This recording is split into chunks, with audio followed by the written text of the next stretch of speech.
Indonesia resmi menyusul negara-negara maju di dunia dengan meluncurkan layanan jaringan internet generasi kelima atau 5G.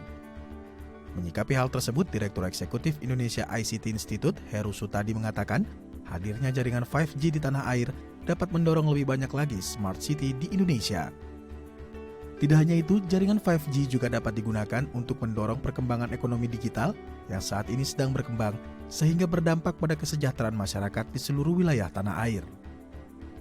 Pemerintah, khususnya Kementerian Komunikasi dan Informatika, diminta untuk mempersiapkan dan mengembangkan teknologi penunjang, tidak hanya sekedar meningkatkan akses internet, namun juga mengembangkan teknologi lain agar dapat memenuhi kebutuhan teknologi masyarakat.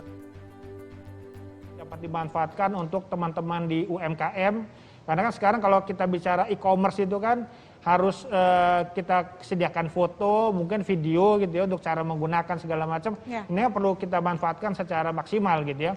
Kemudian hal lainnya juga kalau kita lihat adalah bahwa 5G ini juga mendorong smart city.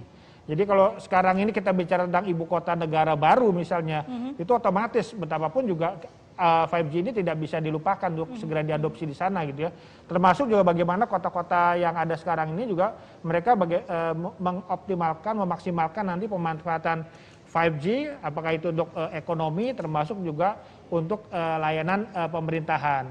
Kalau saya melihat bahwa kita jangan hanya jadi pasar dari teknologi, tapi kita bagaimana kita memanfaatkan teknologi ini untuk dapat mengembangkan ekonomi digital Indonesia, mengembangkan, makin mensejahterakan masyarakat Indonesia. Sementara itu, menurut Koordinator Penataan Alokasi Spektrum Dinas Tetap dan Bergerak Darat Kementerian Komunikasi dan Informatika Adis Alfiawan, peran jaringan 5G dapat membawa Indonesia ke arah transformasi digital yang memiliki potensi lompatan besar, seperti lebih banyak lagi tersedianya layanan otomatis. 5G untuk saat ini kita rasakan adalah transformasi digital, Mbak Puspa. Jadi kita butuh enabler. Ya, jadi 5G ini digadang-gadang memiliki potensi yang memang sebuah lompatan besar, giant leap yang akan membantu Indonesia menuju era transformasi digital. Kita akan melakukan banyak efisiensi, banyak otomatisasi dengan bantuan 5G ini. Jadi bukan hanya bicara kecepatan, tapi juga banyak opportunity dari use case yang lain. Hingga saat ini, terdapat satu perusahaan provider di Indonesia yang sudah menyediakan layanan jaringan 5G dan telah dinyatakan layak mengoperasikan jaringan 5G secara komersil oleh Kementerian Komunikasi dan Informatika. Novi Permatasari, Tim Liputan, DAI TV.